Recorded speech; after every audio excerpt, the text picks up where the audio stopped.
असं काही स्वयंपाक झाल्यानंतर म्हटलं एकदा शेंगदाणे भाजून ठेवावे, म्हणजे भाजीला वगैरे टाकायला होतात.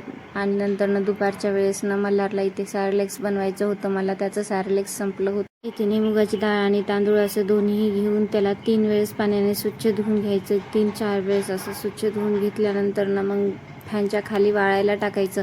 थोडा वेळ वाळणं झालं की असं भाजून घ्यायचं छान खरपूस होईपर्यंत थोडंसं, आणि त्यातला ओलसरपणाही निघून जातो. असं भाजून घेतल्यानंतर थोडंसं गार होईपर्यंत एखाद्या असं पातेल्यात वगैरे काढून ठेवायचं. आणि मग ते गार झाल्यानंतर मग त्यात थोडेसे काजू आणि बदाम असं मिक्स करून घ्यायचं. आणि आता मिक्सरला बारीक करून घ्यायचे. मिक्सरला बारीक करते वेळेस इथे बघा, पहिल्यांदा मी मिक्सर लावलं मल्हारला अशी भीती वाटत होती. तो दीदीला असा पकडलं होतं गच्च. त्याला स्टार्टिंगला मिक्सर वगैरे लावलं, कूलर वगैरे लावलं असं भीत होतो, लगेच पकडतो माणसाला. आणि आता इथे बघा मस्त त्यांची मस्ती चालू आहे. आता त्याला मिक्सर वाजले आणि डबल काहीच वाटत नाही, तो हसतो नंतर. पण पहिल्यांदा स्टार्टिंगला लावलं तो नंतर मग असा चिकटतो, दीदीला कुणालाही पकडतो आणि मग भीतो. नाही तर मग त्याला असं जवळ पाहिजे कोणीतरी मिक्सर वगैरे लावलं तर.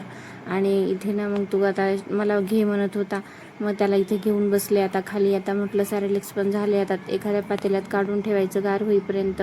आणि हा बघा मला मदत करतोय. असा गेला मग आजचा दिवस. भेटूया नेक्स्ट ब्लॉगमध्ये. तोपर्यंत बाय बाय. चॅनलला नवीन असाल तर लाईक सबस्क्राईब करायला